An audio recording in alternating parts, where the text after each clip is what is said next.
Welcome. I'm Julie Bacon, and you're listening to the Mindset Coaching for Handlers podcast, a podcast for dog handlers who are on a mission to achieve big goals.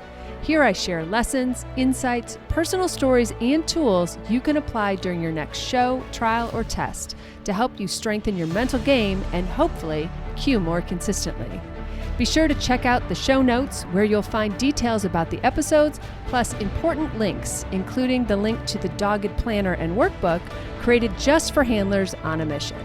So if you're ready to improve your competitive mindset, get out of your own way, and connect with your dog like never before, then it's time to get comfy, bring an open mind, and work your mindset.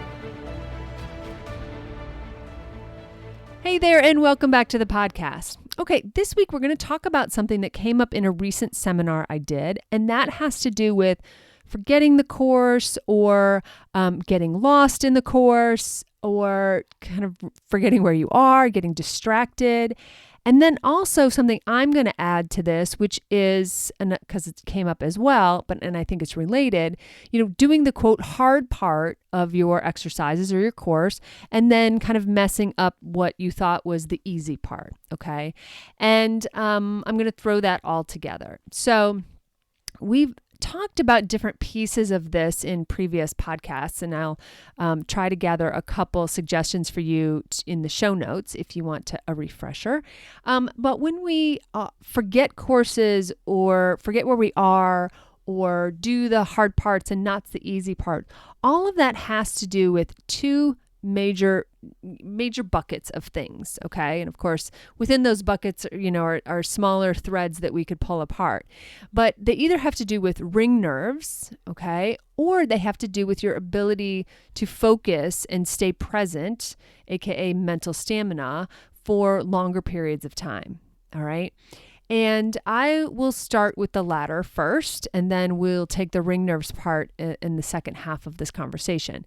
So, when we talk about focus, it's hard to stay focused. Even if you're running agility and you're only in the ring for technically 40 seconds, there's still a lot going on that your mind has to really be uber present for, focus on, execute against. There's plans, there's your dog's this, and this is happening, and where the judge is, and all of these things, right?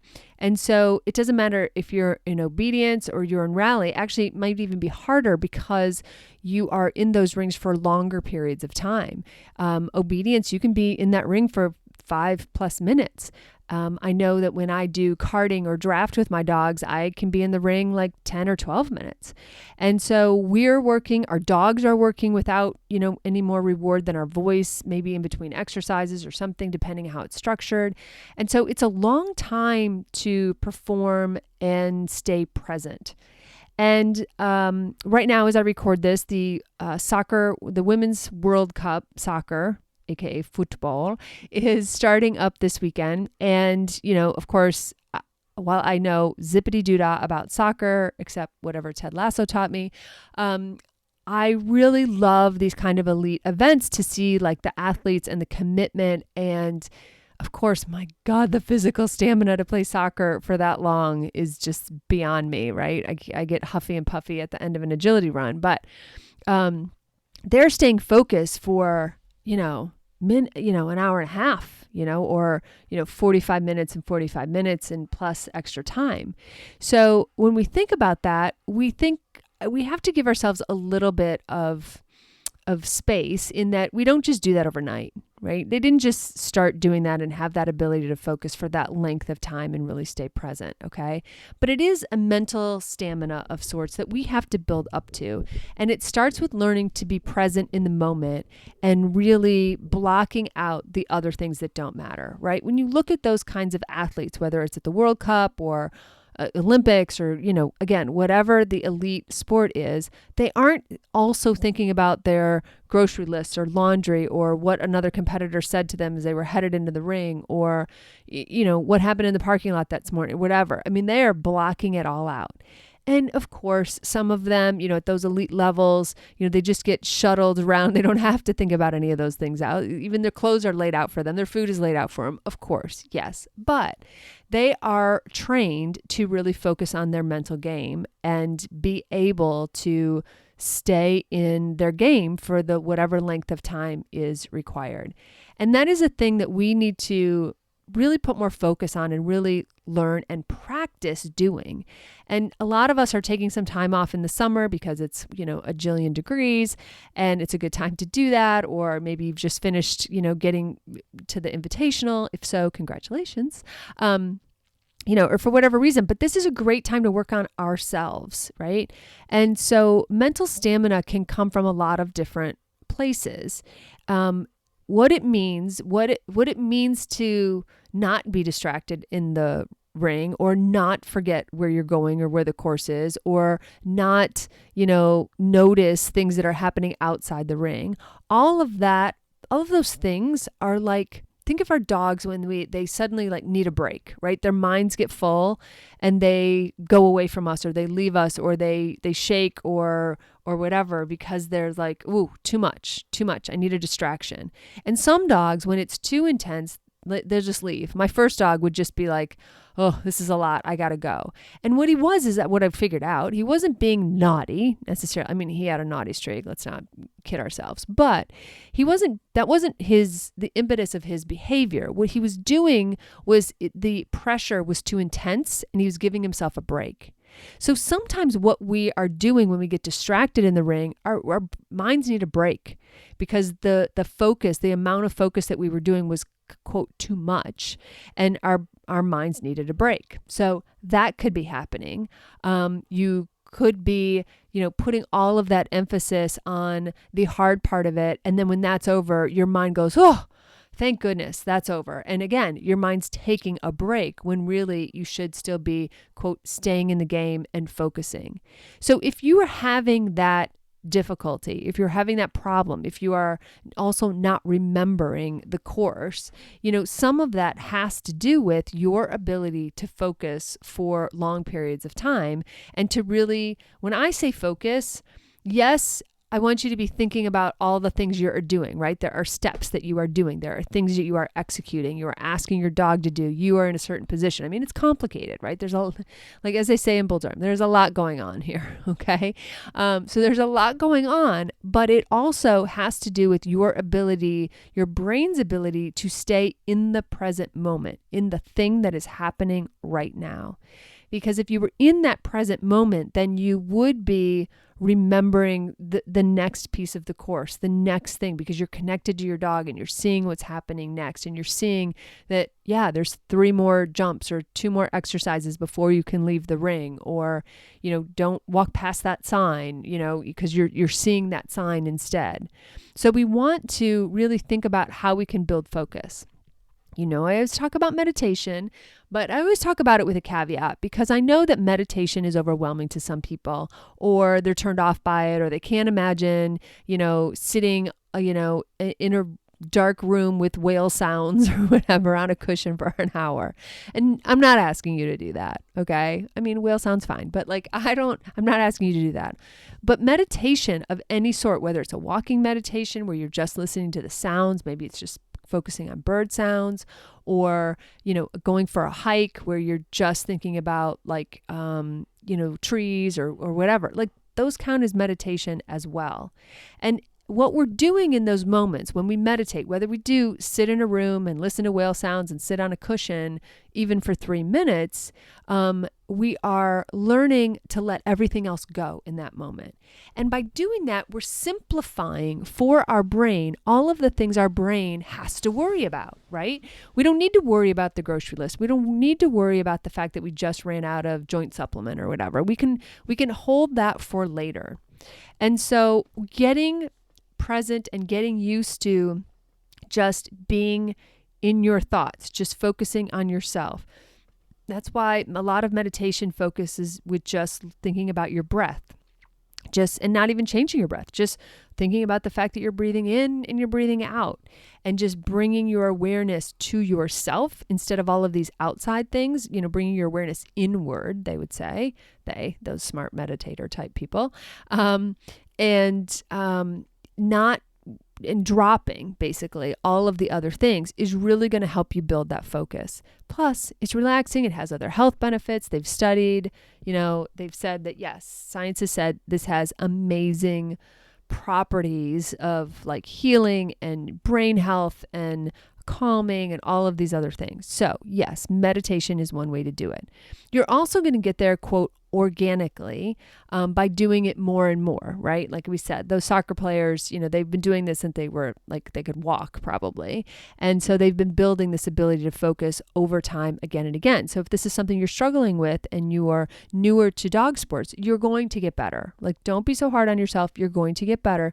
You can accelerate this, but like, you're going to get better. And the other thing I would say is practice being more present and more focused, even in class situations.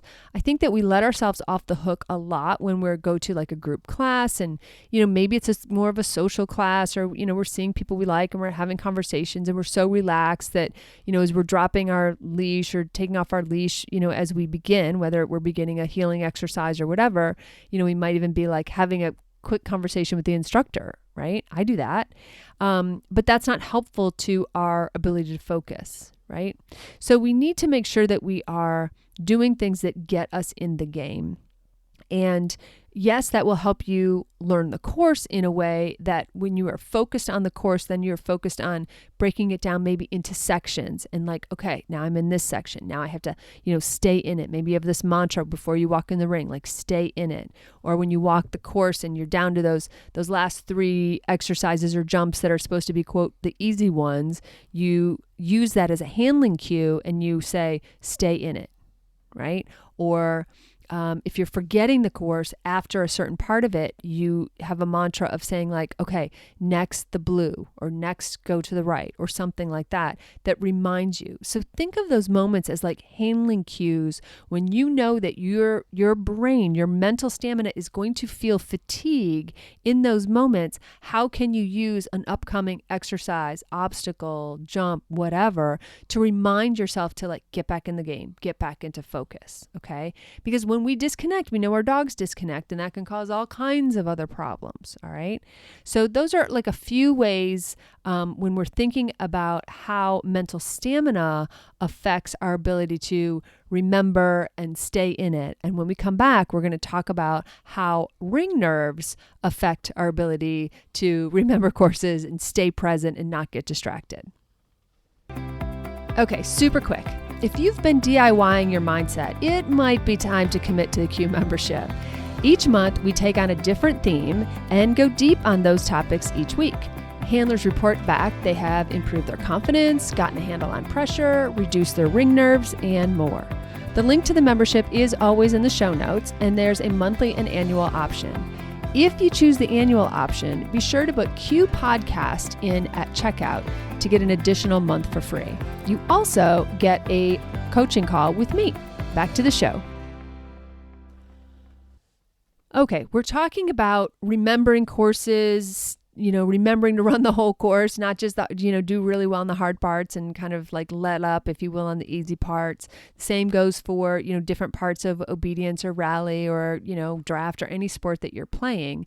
There's some aspects that sometimes we get tired, right? Or we get distracted. And where is that coming from? So in the first half of this, we talked about the fact that some of it might be coming from our mental stamina or our ability to focus for longer periods of time and what we can do to extend that. In this half, we're going to talk about the effects of ring nerves on our ability to think clearly and what we can do about it. So, yeah, if you've been listening to the podcast, or if you want to go back and listen to other episodes, I've talked a lot about, I guess, how fear works and how it clouds our ability to think clearly and therefore function at our best, perform at our best.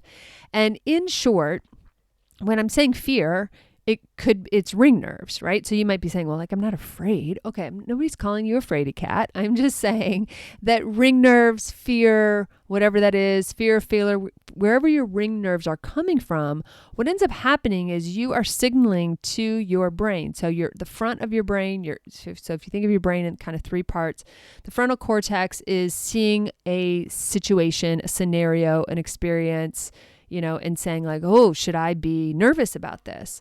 And it sends a signal to the midbrain, and the midbrain goes, based on past experiences, yeah, we should be nervous. We should be afraid. Let me tell the lizard brain, the amygdala, and let's get them involved here, right? So the signal goes to the amygdala, which is responsible for your involuntary things, breathing, hormones, heartbeat, blood flow, all of that kind of stuff. And it says, hey, alarm, we need to be very afraid here. We've got a situation. And so what happens when the amygdala gets in charge, it says, all right, well, we're in danger, clearly. And so I being the amygdala, need to, redirect blood flow. So I'm going to take blood flow up to 30% away from the brain and redirect it to other places like the big muscle groups. That means I'm also taking it away from, say your digestion, which is maybe you get a little sick to your stomach before you run. But taking it from the brain could give you a headache, right? Maybe you get a headache before you run.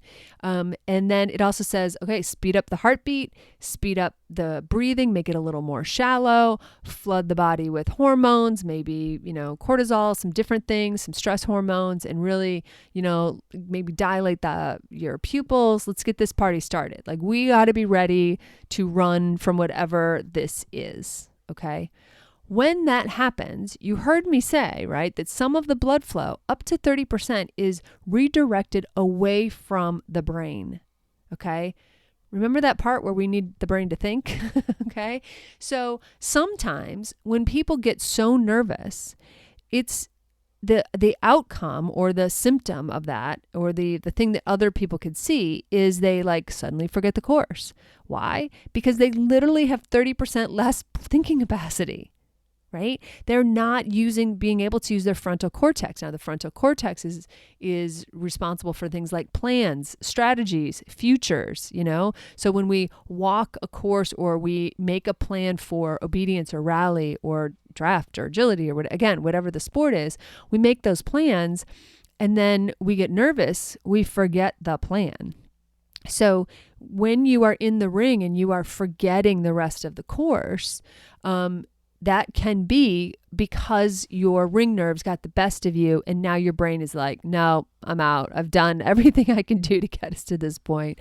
Like, this is too much. It's too much. I don't know what we're doing here. I don't know how we got here, but we're still breathing and my heart's going super fast, right? So our ring nerves can exacerbate or cause or be the root even of us forgetting the course, of us doing the hard part, but then suddenly being like, okay, that was it. I expended all of my mental energy. Now I forget the easy part. Or now we use the expression, I let down, right? And I didn't try. It feels like we're not trying it hard, which really, we just might not have any gas left in the tank to do the 3 jumps on the way home, And so our ring nerves can have an effect on that too. So if you are someone who is struggling with remembering the course or struggling with, I'm going to call it finishing the course, right? Doing the hard parts, but then maybe letting up and not being able to execute on the easy parts, if ring nerves could be impacting that, right? Because the other part of it is if you're getting distracted, maybe you're like, hey, we do great. And it's not the easy hard part is my problem. We get distracted partway through. Well, some of that, again, is your brain needing a break because you just did this really hard focus part. And again, if you're dealing with ring nerves, you almost have to think of it as running with like reduced capacity because you don't have access to the whole brain. You don't have access to the front part in full, right? Obviously you have access to some of it, but like the part that made the plan is suddenly like off the reservation, right? And you're like, how do I bring that back online, right? How do I bring that part of my brain back online, back thinking like, hey, we made a plan here. Where is it? And instead that part of the brain is like, I don't know. Ask the lizard brain. I just can't. Okay. So all of those factors can really affect us. So when you are having trouble remembering a course, try to figure out why. Where is this coming from? Or if you're having trouble, quote, finishing a course or doing the easy parts as well as the hard parts, figure out, am I nervous? Like, are my ring nerves causing this? Or do I need more mental stamina? Or am I getting distracted partway through because I'm either nervous or I'm getting fatigued, like mentally tired? Like, what is the cause of this? Because for me, just like yelling at myself and treating myself terribly, right? Saying all the mean words and being like, oh, you're just dumb, or try harder, or I can't believe you forgot the course again, or how dumb are you, or all that. That doesn't help either. Okay. Spoiler alert. That does not help either. So instead, I find that if I figure out what's at the root and solve the root, oh, lo and behold, the problem is solved, and is solved more for like a longer term than just a quick fix. Okay. So if that is your issue, I would love to know. Give me some feedback. Let me know what is working for you. The other thing to remember is, regardless of whether you think it's a nerve issue or a mental stamina issue, when you are walking the course or making your plan or, getting organized for your run, again, whatever sport it is, make sure that you are building in like I'm calling them handler cues within certain places so that you can remember to do things. So for instance, if we're walking an agility course, it's a little easier. Maybe you pick a point after a certain sequence or before the end when it's the last 3 jumps, or, when you think this is kind of a hard part that you are having trouble remembering, just, tell yourself that like, ooh, when I finish this, remember this is next, or remember next is the left turn, or, something like that. So work in handler cues, reminders, and to turn that into, something that works for you. So, or it might just be like, hey, stay in the game, still 3 more jumps. Let's focus, stay with your dog, reconnect. Maybe it's when I go around that corner, I need to make sure I reconnect. Could be that simple, right? So handler cues can really help us out in that moment too. So like I said, let me know what works for you. Always love the feedback. Always love ideas for, podcasts too. So let me know how it's going. And as always, no matter what you're up to this week, I hope you have a fantastic week with your dogs. Thanks so much for listening to the Mindset Coaching for Handlers podcast with me, Julie Bacon. I am so grateful for your precious time. Check out my Dogged Planner workbook and journal available on Amazon. Just search for Dogged Planner. I also offer monthly membership that's perfect for ongoing support of your awesome goals. Check out theqcoach.com for details, or just stop by and check out all the ways you can work on your mindset. And be sure to follow me on Facebook and Instagram at theqcoach and let me know how it's going. Finally, please share, subscribe, and leave a review. This helps us podcasters tremendously. Plus, I know I get my best podcast recommendations from friends. Thanks, and have a great week with your dogs.